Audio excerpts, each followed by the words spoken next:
Hey guys, just wanted to let you know the podcast is pretty much anywhere you can listen to podcasts: iTunes, Google Play, Stitcher, Spreaker, Castbox, and even YouTube. So if you like what you're hearing, subscribe and give us a rating. We also now on Twitter where you can keep up with what we're going to be talking about the coming weeks. It's at BSing with S, the letter N and B. So again, that's BSing with S and B. In episode 5, me and Brian jump into Ronda Rousey going to the WWE, the awful past week for NBA injuries, the NBA trade deadline primer, and the Blake Griffin trade and who we think won the trade.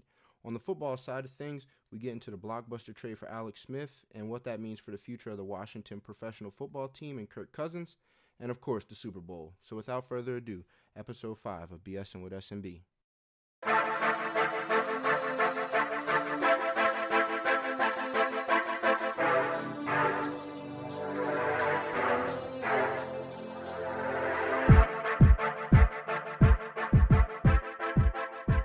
Welcome to episode Pat the Bat Burrow of BSing with SMB. I'm Sean. This is Brian. What's going on, buddy? Oh, you like the episode 5 name, huh? I'll let the Philly homerism go for 1 week because that actually is pretty funny. All right. So since there's not really much going on sports-wise all throughout the week and especially this weekend, I would like to start off with how about Ronda Rousey becoming getting a contract for the WWE? Yeah, I mean, you might as well strike while the iron's hot. Hasn't really been relevant since she got her head boxed in by Amanda Nunes. But, you know, good for her. Get some money. She's a huge star. Kids love her.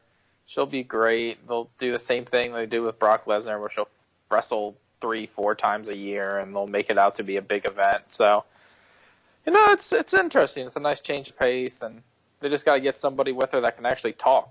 Dare I say Paul Heyman? I was going to say, I think she's going to be terrible unless she has a manager. If she has to talk for herself, Yeah. it's over.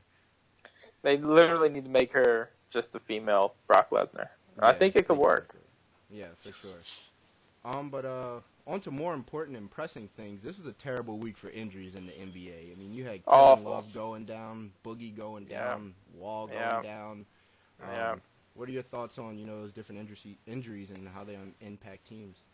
It's crazy, especially because this year they went to a better spaced schedule to try to prevent some of these types of injuries. I mean, the Boogie one, I think, is a direct link to just overexertion. I mean, the amount of miles he was putting on his body, and, when you look at that New Orleans roster, they have to. It's just him and AD, Drew Holiday. You never know really what you're going to get from him. So I feel like they just kind of worked him to the point where his body gave up on him. And, I mean, Kevin Love is having a terrible – has anybody won out of Cleveland more so than Kevin Love? I mean, he's getting called out in team meetings. He's leaving games sick. Now he breaks his hand. I mean, he's been having health concerns almost his entire career, which is a shame because, Cleveland Warriors, I think, was what everyone was kind of anticipating coming into this year, and I really don't think we're going to get that now. I mean, they might fall to the 4 or 5 seed and have to play, Boston in the second round, and I really don't like that matchup at all for them. Yeah, no, I understand. That sounds like a Boston homer thing that you're trying to pull here. Well, I mean, the thing about Boston is they're a young team, so they're only going to get better as the season progresses. And, I mean, Gordon Hayward might be back for the playoffs. I mean, right now, that's Tatum's been, struggling of late. Yeah, I mean, we don't know how much of that is that dislocated finger, but he definitely has. I mean, last game he did have 26 and 4. So, I mean, he's starting to get there. Jalen hit the game winner on the road in Denver from 3. It'll be interesting, though, because that is not a matchup I don't think either team really wants in the second round. I mean, I wouldn't feel comfortable as a C's fan, and I definitely know that Cleveland would not feel comfortable, especially with the way that they defend. You get in a dogfight with the Boston Celtics, Kyrie is going to be able to get his buckets at the end of the game. Yeah, for sure. I think it was bad, especially for trade purposes. I mean, Boogie was rumored in some stuff. Not that, the Pelicans were really going to do anything, but now they're going into, next year not know if he'll resign and he's not going to be able to be traded. So, it's going to, definitely put a hindrance to what they want to do. And then you got Kevin Love, who was, rumored in a bunch of the trades that were going around because, like we said before, LeBron doesn't really, want him there, or vice versa. He doesn't really want to be there. And another thing about Wall, he's always had, not always, but he's always had, knee issues and stuff like that. Do you think they should try and trade him? I don't think they really. I mean, I'm sure they could because star power, and we just saw a terrible contract, which we'll get to in a little bit, get traded. But he had double knee surgery in the off season, not this past year, but the year before. So obviously there's some concern there. He's had constant knee injuries since he's gotten into the league, and he signed a super max contract. So he's going to be making upwards of $38 million here in the future. And he can't stay on the court. And I mean, the recent statistics, when he doesn't have the ball in his hands and he's initiating offense, he's standing idle 78% of the time. I mean, that's a mind-blowing statistic. And he makes his living off of being just more athletic than everybody. He's probably the fastest point guard in the NBA. He can't shoot, so if he's not able to get into the paint, well, yeah, that's fair. That's really fair. So, I mean, if he can't get into the lane, create, I don't know what value he really has. That's going to be one of those contracts that we're looking at in 2022, and it's just going to kill the Wizards. But I don't know what alternative they really have right now. Yeah, and he's terrible shooting the ball, too. I mean, he's always had that problem. I would leave him open. I would give him the Ben Simmons treatment. If we're being honest, you just back off of him, and he gets like that irrational confidence where he thinks he can make everything. It's kind of like, I mean, Russ has been a little bit better shooting wise over the past 2 years, but he's kind of like Russ, where he just kind of has problems, hitting consistent jump shots, especially open ones. Yeah, and John Wall this year his shooting has been the worst since his rookie year. He's shooting less than 42% from the field. So, I mean, we're talking like next level bad, especially for, a guard, 46% field goal percentage. I mean, this is terrible. So I don't see his jump shot getting any better. He kind of is who he is at this point. He's not exactly the youngest guy on the floor anymore. And like I said, his game revolves around athleticism and passing vision. He'll be an adequate passer, but I mean, he's kind of on his way to becoming Ricky Rubio. Jesus Christ. I mean, really, if he's not a super athlete, he has the same exact skill set as Ricky Rubio. Yeah, that's a good point. What do you think about Mirotic being in, a lot of trade rumors? He's a complicated scenario because he's got the no trade. He's got a team option next year, which he will not waive that no trade unless that team option gets picked up. Which, all power to him, get the money while you can. There's not a lot of money out there in free agency this year. But, I mean, for what he's going to make next year, I believe it's between $10 to $12 million. Is that really worth it? I mean, for a contender, I made tons of sense for the Pelicans because they're hard capped, and, he's one of the few avenues that they really have to better their roster. But when there's a guy like Tyreek Evans out there that you can get for $3 million, who's putting up, 20 points a game on, 50, 40, 80, I'd kind of lean with Tyreek Evans. Yeah, no, I understand that. And, speaking of him, he was next on the board. What do you think about, some of the trade rumors? I would love him for the Sixers. I know it's not going to happen because they want a first in compensation, and I don't think the Sixers will really give that to him. I do think that, Boston or somebody like that would, because they have a plethora of first-round picks. Even if you talk about, even if it's just their pick, which, might be at the end of the first, but I think the Pelicans would, look at that, and especially if you can add in, a second or something like that. I think he would be great on the Sixers because he could take that TLC Bayless role and relegate them, to the bench. Bayless, I haven't been a huge fan of him, with the Sixers this year. I thought he was going to give more of a veteran presence and, be a lot better shooting. He shot the ball okay, but he hasn't been great. But I would really like to see him, in a Sixers uniform. But like I said, I just don't think they have, the ammo to get it done. Yeah, this is an interesting, but I think he would be perfect for Boston as the leading scorer on the bench unit coming off.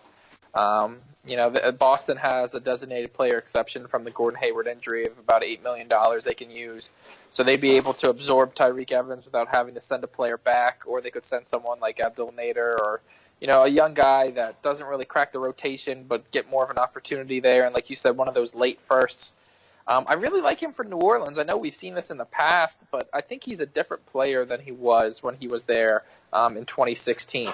Like I said, he's shooting the ball significantly better, 40% from three, 46% from the field, and 80% from the free throw line. He's able to create. I think he'd be a great fit, especially with their second unit ball handler, Rajon Rondo, doesn't give you much floor spacing. They got to maximize Anthony Davis while they have him. And I also think the Houston Rockets, too. I mean, they've shown in the past that they're willing to trade first-round picks for one-year rentals and Lou Williams, P.J. Tucker, who they've ended up keeping. So I think he's, a player that would really help out them and give them a legitimate chance to kind of make a run at the Warriors. Yeah, for sure. There's a couple of other, trade rumors going around. You had a thing come out yesterday saying that Anthony Davis was rumored to either Boston or the Warriors in the summer. I think they would just quit basketball if the Warriors ended up getting Anthony Davis. I mean, I don't know what that would cost. I mean, it would cost either one of Draymond or Clay. I think more so they would probably try and give up Clay because he does have a contract coming up. But, I don't think that I think it would have to be like Clay and, picks and some other players and stuff like that. And I think that would, really end up hindering the team. I think not having that other shooter out there that would space the floor even more would kind of, mess up that, the chemistry that the team has. Yeah, that's so much. You always have the ability that you always have Steph, Clay, or Durant on the floor. Always spaces the floor, always allows Draymond to play that point forward role when needed. Of course, when you get an opportunity to get Anthony Davis, who is incredibly young, under contract until 2021, I believe, and with the way that contracts are going now, it's one of the best bargain contracts for a superstar in the NBA. I think you got to pounce. You got to do whatever you can to get him.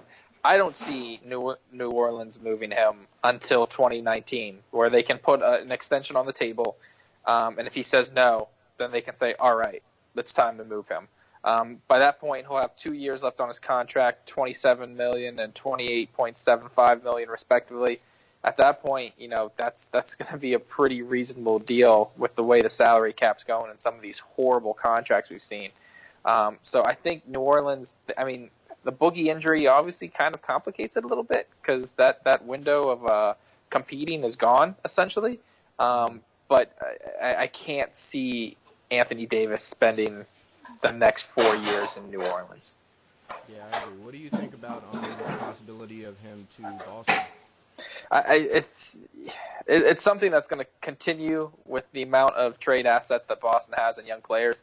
It's kind of tough to find a deal when he's going to be available, though. So like I said, if you look at that 2019 year, it all depends on what players Jaylen Brown and Jason Tatum turn into. Obviously, you always want to pounce to get a superstar player, but you don't want to gut your roster and your rotation to the point that, you have exactly what New Orleans has, which is a superstar player and then, a bunch of mediocre role players around them. It's going to be tough.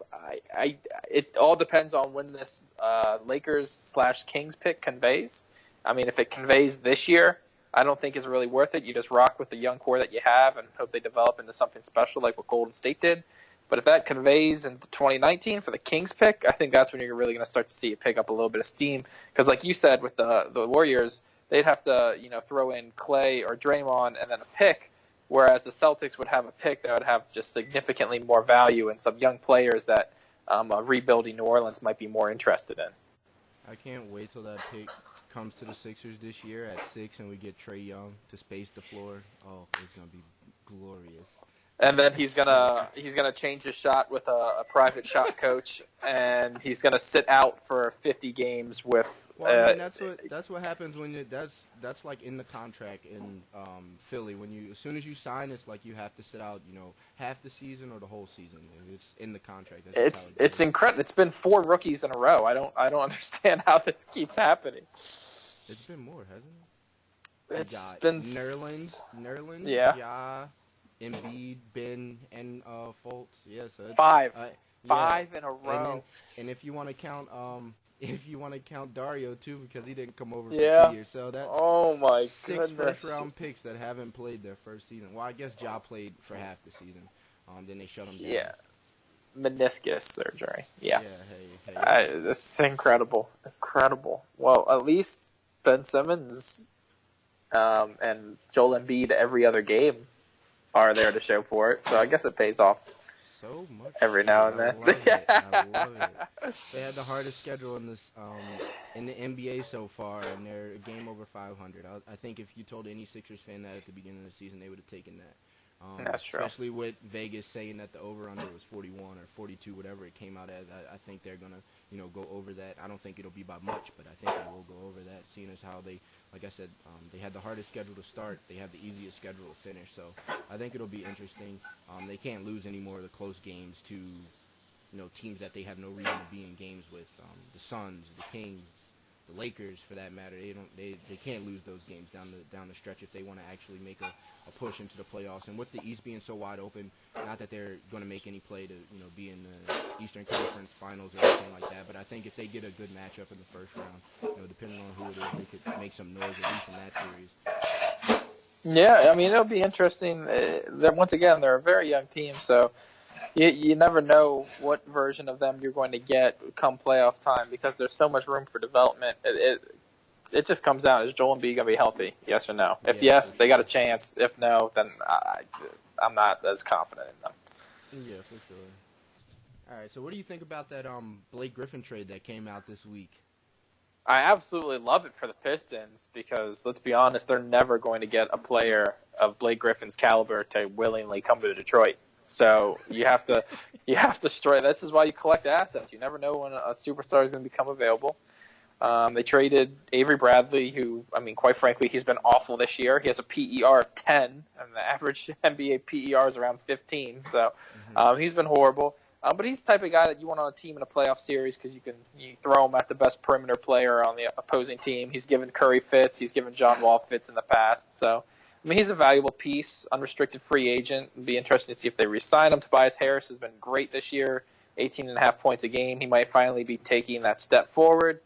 And then a mediocre first-round pick. But, I mean, I'm not as big of a fan of it for the Clippers. But, boy, did the Pistons hit a home run here. That's what I said. I thought that, that the Detroit actually won this trade.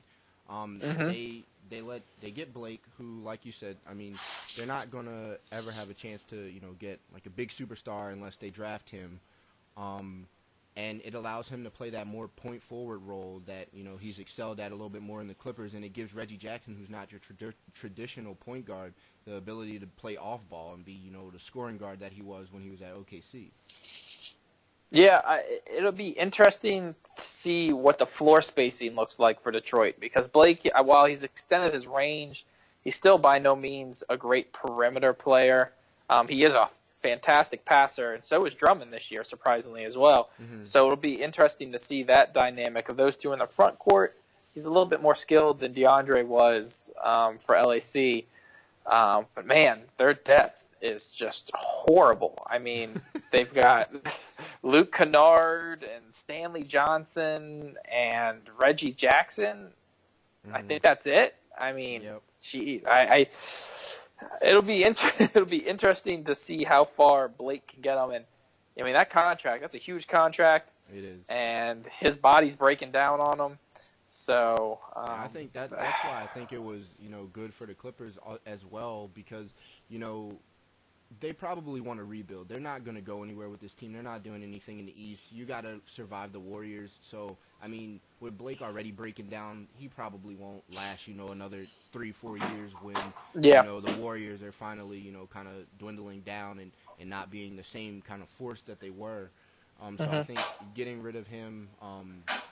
getting a pick in return, even though it's not a great pick, I think it's 1 to 4 protected this year, and then it's like unprotected next year, I believe. Yeah. So, I mean, hopefully they get a pick, maybe a late lottery pick this year. You can add on somebody in the draft since it's going to be a pretty good draft.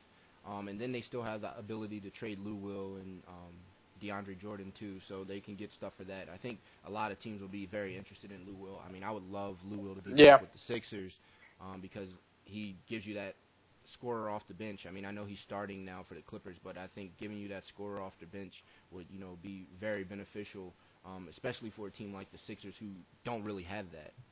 Yeah, I think Lou Will, he's on a very reasonable contract. It's only $7 million. Him and Tyreek Evans, I think, are two guys that have their ability to really swing a team that's a contender right now. Obviously, you're playing catch-up with the Warriors, and they might be too far ahead for anybody. But all it takes, I mean, what was it, 3 years ago? Steph Curry had that injury in the first round of the playoffs, kind of opened the door for some teams, just no one could capitalize. So you always want to position yourselves. It'll be really interesting to see. Like I said, this Blake contract, he's going to be making $39 million when he's 32 years old. His body's probably going to be just shot by then. This has the potential to be one of the worst contracts in basketball. But, I mean, like we said, if you're Detroit, you got to try to strike while the iron's hot, especially with the Cavs being as susceptible now as they are. Yeah, for sure. Now we go on to football.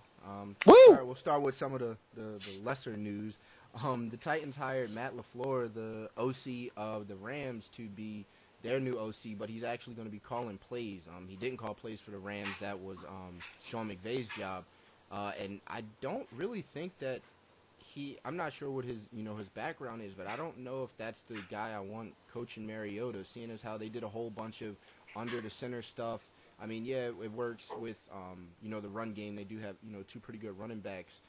And Mariota was very good off of play action last year. But I figure with Mariota, you would want to kind of spread things out, let him use his athleticism and, quick windows, throws that are kind of there immediately kind of thing. So I think that was a very interesting, kind of interesting person for, them to pick up. Well, let me tell you something about Matt LaFleur, Sean, because this is my guy right here. I'm a big fan of him. He actually coached at Notre Dame in 2014. He bounced around a little bit before that. He was Houston Texans, offensive quality control, coached for Redskins for a little bit.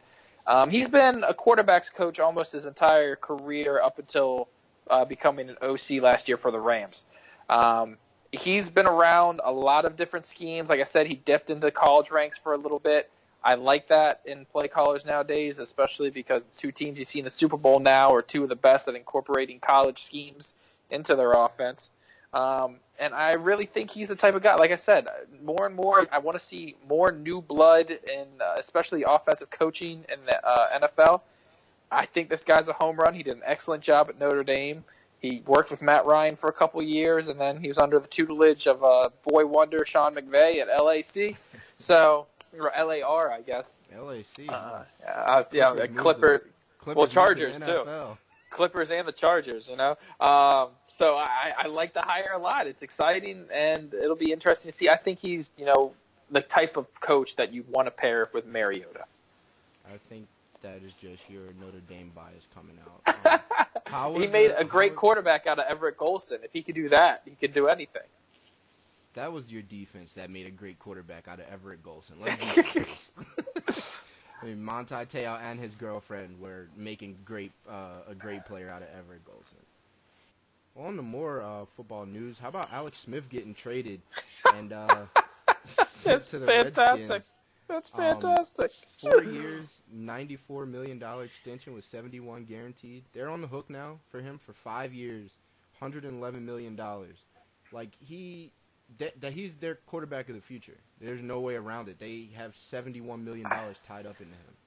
I have never seen a NFL trade that I immediately responded by bursting out with laughter. What is Washington doing? You get worse and older at the quarterback position, And it's not like you're saving that much money. I mean, in comparison to franchising Cousins every year, you are.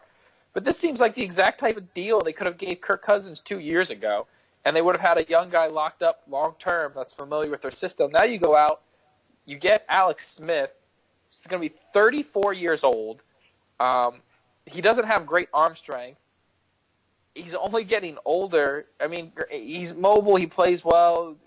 But I don't understand this at all. Why would you not just go young? And they gave up probably their best defensive player from this past year in order to get the trade done. Yep. They gave up the third, like you said. You're going to get that back in the compensation pick. But, I mean, giving up Kendall Fuller, who ended up being – it's Kendall, right? Kendall, Kyle. It's one of them Fullers. Kendall. It's one of those Fullers, yeah. The whole family's just defensive backs. They're all good D-backs. But, yeah, he was they gave up a third, and him. He was the second-ranked slot corner in PFF this year. And, I mean, for a guy that's, like you said, is aging, by the end of this contract, he'll be 36. Kirk Cousins has played better than him over the past couple seasons. I mean, he's just now shed that, the thought of him being a check down kind of game manager because he was the most efficient deep ball passer in the NFL this year. But I just don't understand this trade at all. I mean, it doesn't really make sense for me. No, and here's the other thing too. He was most efficient deep ball passer in the NFL. That was with Tyreek Hill, one of the most explosive receivers in the NFL, and Travis Kelce. Travis Kelce. I always mix him up with his brother Jason. The Kelce with swag. And now he's going to Washington. Who's his best receiver? Jameson Crowder? Josh Doctson. Josh Chris Doctson. Thompson out the backfield. Oh my goodness, that's ridiculous. I mean, Jordan Reed's brain is made of mashed potatoes, so you can't rely on him. Paper mache. Oh my! I mean, this has all the makings of just a terrible scenario. Which the NFC East thanks Washington for continuing to do Washington things.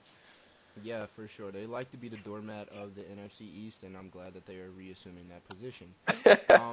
Something did, just come out recently. It looks like the Browns did offer a second-round pick for Alex Smith, so it looks like the Redskins kind of had to outbid him. That was interesting. Maybe they just wanted to give a third in the first, or the third in the first place, but ended up having to. I mean, I don't know if the pot sweetener would be Kendall Fuller. That seems like a lot of sweetening of the pot, but. I mean, that's rough. When you got Josh Norman on the books, I guess, but still, man, like you said, they're one of their best young players.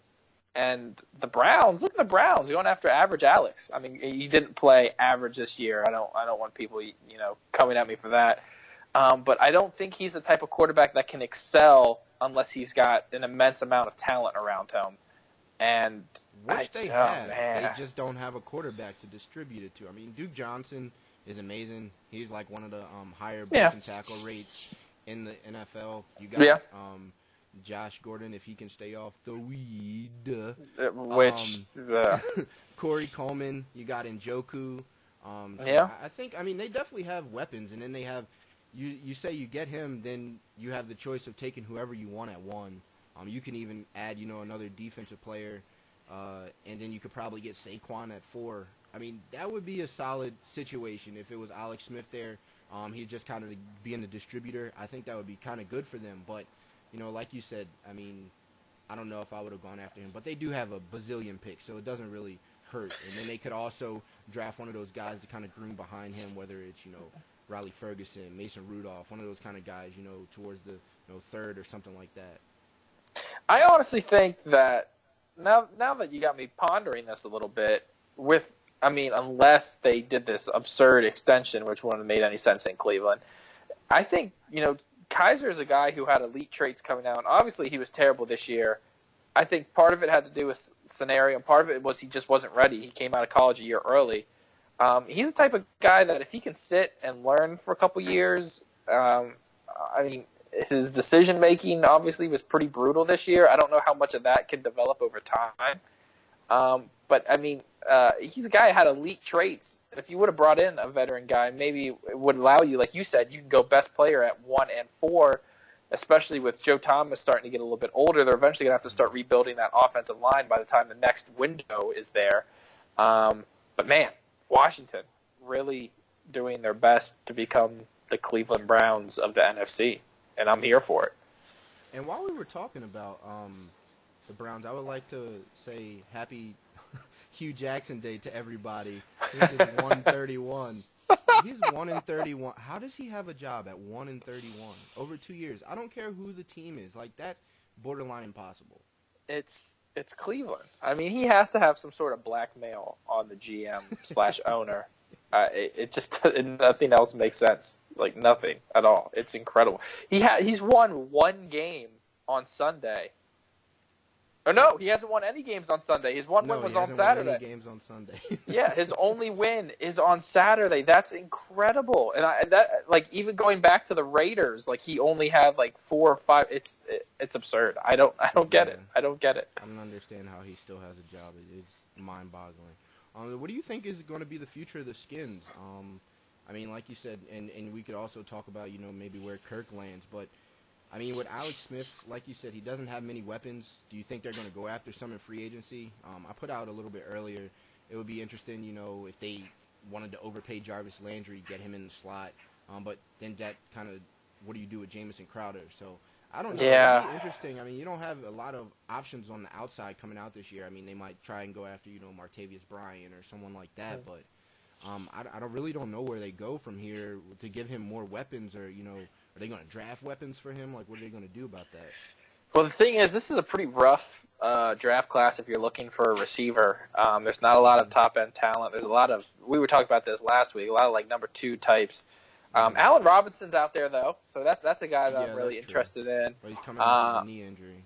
Yeah, and that's scary. But he's the type of receiver that you'd want to put with Alex Smith, the guy who can go up and get the ball. Kind of negates some of the difficulties of Smith's arm strength. But yeah, man, they have tons of cap space. I believe around $70 million or so.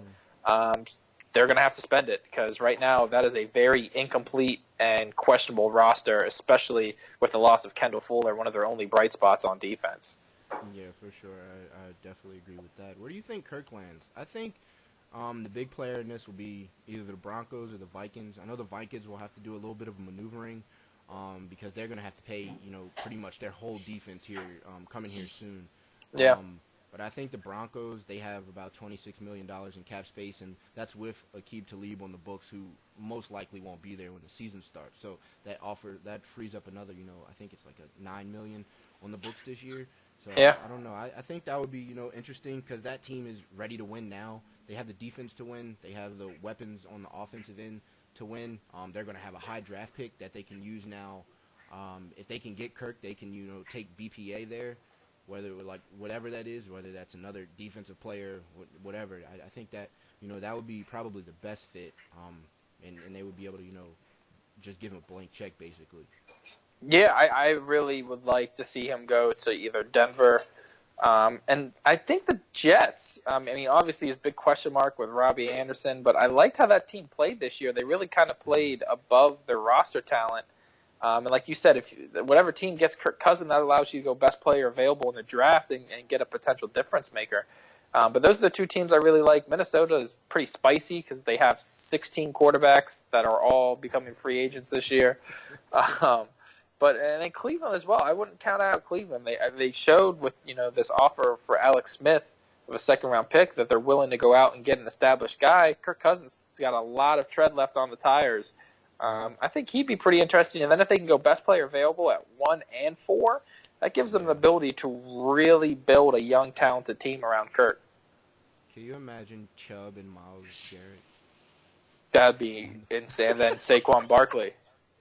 Well, they probably only get one of those 2. They'd probably only get because they could go Chubb they could go Chubb at 1 and probably Barkley at 4. Well, then who would the Colts take? That is a good question. Touche. They trade from 4 to 2. I mean, the Giants would have no reason to pick it 2. They could trade back and get whichever one falls to them. Yeah, dude, sign us up. Sign us up, Browns. They could throw in, a third or something to spice it up a little bit. Oh my down goodness, a couple spots, and then you just gotta, take I mean, the Colts aren't going to move back, most likely, unless they get some ridiculous offer. No reason Yeah. for them to move back. And they just take, whatever quarterback they want at 4. Wow, that would be ridiculous. We're gonna run this by Mike Cook, and he's just gonna be fist pumping. Exactly. So now, on to the moment we've all been waiting for, and that is the Super Bowl, where the glorious, Boo! glorious Philadelphia Eagles face off against the Patriots. The line has moved Boo. down. Lines at last I saw it was at 4.5. Now I think a lot of money is on the Eagles. That one dude that won all those World Series bets, I think put like a couple million on the Eagles to win, which is ridiculous. I think anybody putting that much money on anything is ridiculous. But what do you think about that game? How you think it's going to play out? This is tough. I mean, in theory, the Eagles have the blueprint to give the Patriots fits. They have a great front four that's too deep, so they'll constantly be able to kind of harass Brady. But it's an incredible stat? New England has never scored a touchdown in the first quarter of a Super Bowl. Yep. Ever. That is accurate.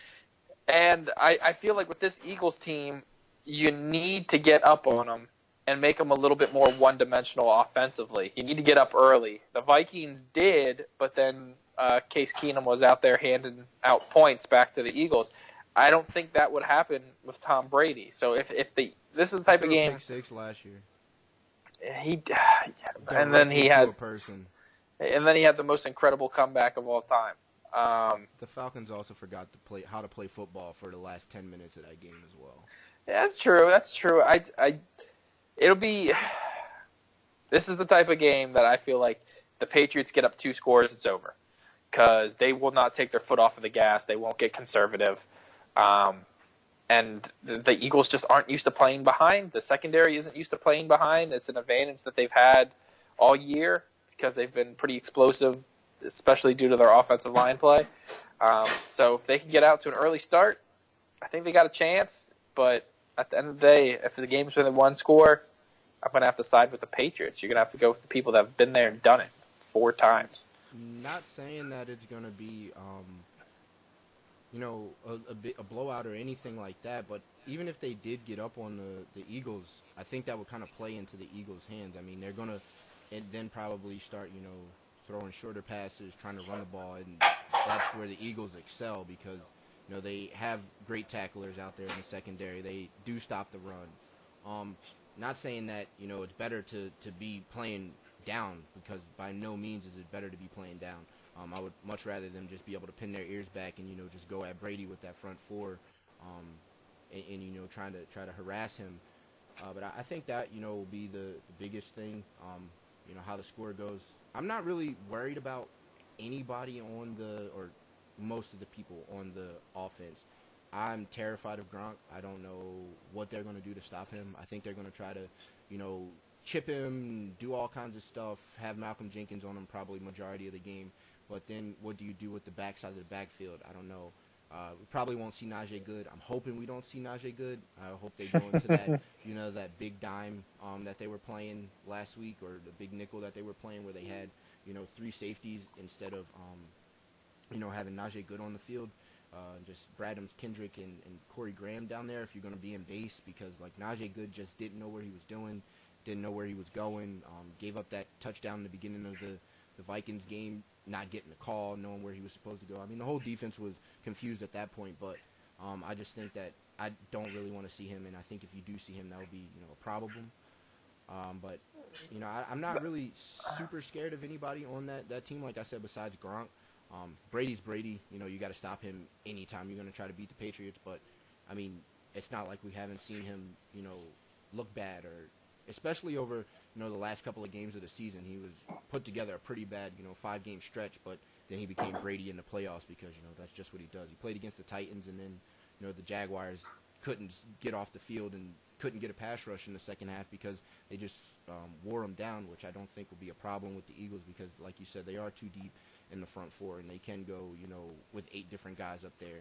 I think the Patriots will try and go tempo a lot, try to keep the specific guys on the field. But, to go tempo, you also have to be, completing passes, not going out of bounds, all that kind of stuff. So My big question is, how do you see, and you kind of got to it a little bit, how do you see the Eagles being able to defend the Patriots' backs out of the backfield, specifically Dion Lewis? Because that's something that they've really been able to kind of go to down the stretch when they need a big play here and there, getting those guys in space. Do you see them going to more so a 3-safety look? I think they will. I think what they'll try to do, I'm not sure if I love it, will be, try and, yes, put the 3 safeties out there. Corey Graham will probably be the one that'll be matched up against him a bunch. They played against Gurley. Gurley didn't do a whole bunch out of the backfield against them, and I think he's the most dynamic pass-catching running back that there is in the NFL. So, I think they match up well with that. Like I said, I'm more so scared of Gronk. That big body, the big tight ends, the really good tight ends have always caused us a problem. They have again this year. Jimmy Graham, he didn't have a great game, but, he made plays. I'm pretty sure he had a touchdown in that game. Travis Kelce, he didn't do anything crazy, but he had like a 40-yard catch, and he also had a touchdown. It's not like he was up and down the field all game, but, just a couple of plays here and there is really all you need to swing things for a game. Yeah, this is a game that I kind of feel like it's going to end up being a 10-point game, and I'm going to just side with the Patriots just because they have the familiarity. The one thing that's a little bit concerning right now, a majority of the bets are on the Eagles. A 10-point game? You think it's going to be a 10-point game? I think it's a close game, and I think Patriots get a score late that kind of, 3-point game, Patriots get a score late and puts it out of reach. How do you see them stopping the Eagles' offense? I think they get ahead and they force the Eagles to break tendency. But that's not something that the Eagles have done all year, is break tendency. Well, the only game that they did do that where they played, into the defense's hands was Seattle. That's the only game where they weren't aggressive, where they weren't doing the things that they usually do. Doug kind of, I'm not exactly sure why he did it, but he wasn't going for it. They had a 4th and 1 early that was in the Seahawks territory, and he decided to punt. He hasn't done that all year, so it was kind of interesting to see. I think that's one of the only ways that they can really stop is if Doug decides to, start doing something differently. I don't think they can contend with the Eagles aren't a super fast team, but the Vikings or the Patriots are even slower. Did you know Lane Johnson ran the same 40 time as Kyle Van Noy, who's a starting linebacker for the Patriots? Yeah. They're not the most athletic, but like I said, the Eagles are not accustomed to playing from behind. They haven't really done it at all this entire year. The percentage of snaps that their secondary has played while trailing, was astonishing low. Yeah, go ahead. I was just going to say, I feel like that's also part of the reason why the secondary has been so highly rated is because you have a great pass rush, and you're in situations where teams quite often have to kind of abandon the run. I don't know if that's going to be the case with the Patriots. It'll be interesting to see. And then we all know Bill Belichick, he takes away the thing that you do best. And that's for the Eagles in the playoffs, it's been running the ball. It's running the ball. And the RPO. But how do you stop the RPO? You want Discipline, to play the run, you throw the pass. You want to play the pass, you run it. And they don't have that offensive line is probably will push that defensive line around. They've played a lot better, towards the end of the season. I think they are going to try to, play a lot more base and try to, make the Eagles pass the ball, make Foles beat them. But, they have guys on the outside. It's not like in previous years where they didn't have guys that could create separation. No, Alshon might not create separation, but he has strong hands and makes, pretty much most of the catches that are thrown his way, or most of the passes that are thrown his way, he's able to catch. You got Ertz, who doesn't give you anything after the catch, but he's pretty sure-handed. It's going to be interesting to see who they match up on him. If it's Chung, Chung's good, but I don't know if he's going to be able to match up, well with him. So I don't know. Yeah, Ertz and the run game are the two things that I think will give the Patriots a little bit of trouble. I like the Patriots secondary here. Malcolm Butler, and and their big free agent acquisition from Buffalo. His name's escaping me. Stephon Gilmore, the better one, because Eagles got poor man Darby. But I think they'll be able to they can play across from the Eagles receivers. They'll be able to take away those quick slants on those RPOs that the Eagles do so well. Butler has shown that in the biggest stage of games, he's able to make those plays. You say they'll be able to stop the RPOs? They'll be able to take away those quick slants. Yes, they were. Xavier Rhodes couldn't take away those quick slants. He was hurt. In the second half. He was hurt. He was hurt the whole game. Stop it. Trey Waynes, he got hurt the pre-week. Trey Waynes is awful. Who grabs and everything, couldn't stop it. Trey Waynes is awful. Terrence Newman couldn't stop it because he's 85 and has his AARP card. Oh, man. I mean, I understand the hate. I would probably be. This isn't even hate.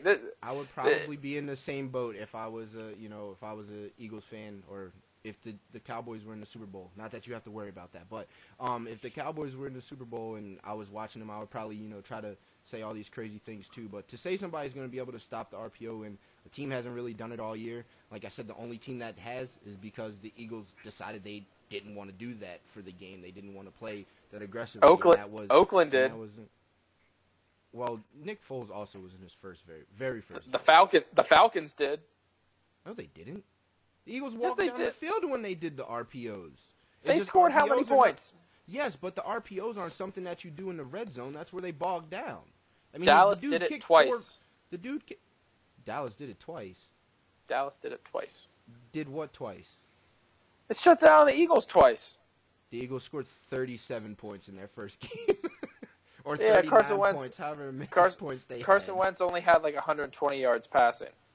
What does that have to do with anything? Well, I mean, when you're running for 200 yards as well, you don't really need to throw for 200 yards. So, yes, by getting blown out, then you mean they stopped the RPO, then yes, you are correct.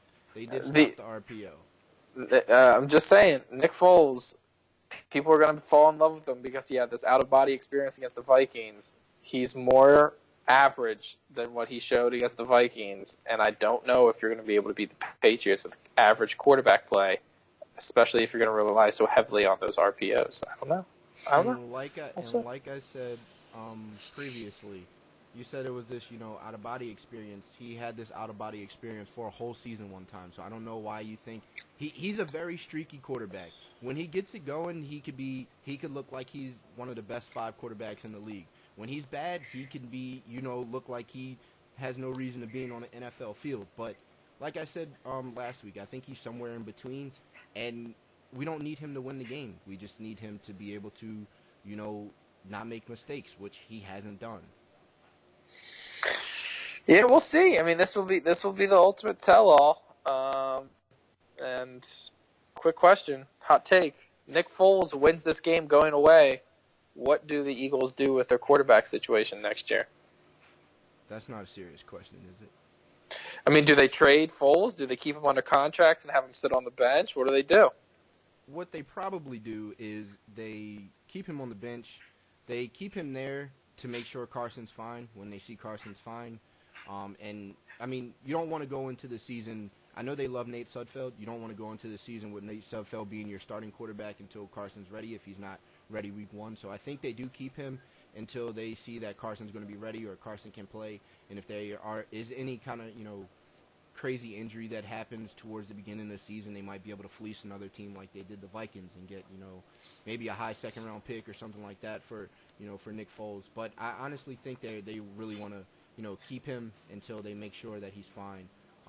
2 things to add on to the end. Brett Favre is going to be talking to the Eagles on Saturday. So Nick Foles is liable to go out there and throw for 500 yards with 4 touchdowns and 3 interceptions. Including the game-losing interception across his body when they could have kicked a field goal. So that's going to happen. So just prepare yourself for that. And there's most likely going to be a bounty on his head as well. But, yeah, to your point, actually at the beginning of Media Week, Deion Sanders said to Carson, he was like, yeah, I know you're really cool with Foles and everything, but you know that if he wins this Super Bowl, whatever he gets the MVP, I already know you're going to tell him hey, yeah, man, you did good with the car, but it's time to give me back my keys. And Carson just was kind of in this thing like, I don't know how I should answer this. I mean, yes, that's exactly what I'm going to say, but I don't know how he just kind of laughed it off and tried to like, oh yeah, we'll get to it when it comes to that or blah blah blah. But yeah, I thought that was pretty funny because I mean, Prime says things that everybody wants to say and just not going to say it. I mean, he knows what's going to happen when the season starts again next year. That it's going to be Carson's team, but. And then also, in Media Week, Adam Thielen, just recently said, I don't think you can beat them, talking about the Eagles. So, it'll be interesting to see. Well, of course he's saying that. He just got, kicked in the mouth by this team in the conference championship. What is he going to say? They're not that good. Then he just looks like he's coming off as sour. Yeah, of course. I take that with the smallest grain of salt. I'm gonna the Eagles win on Sunday.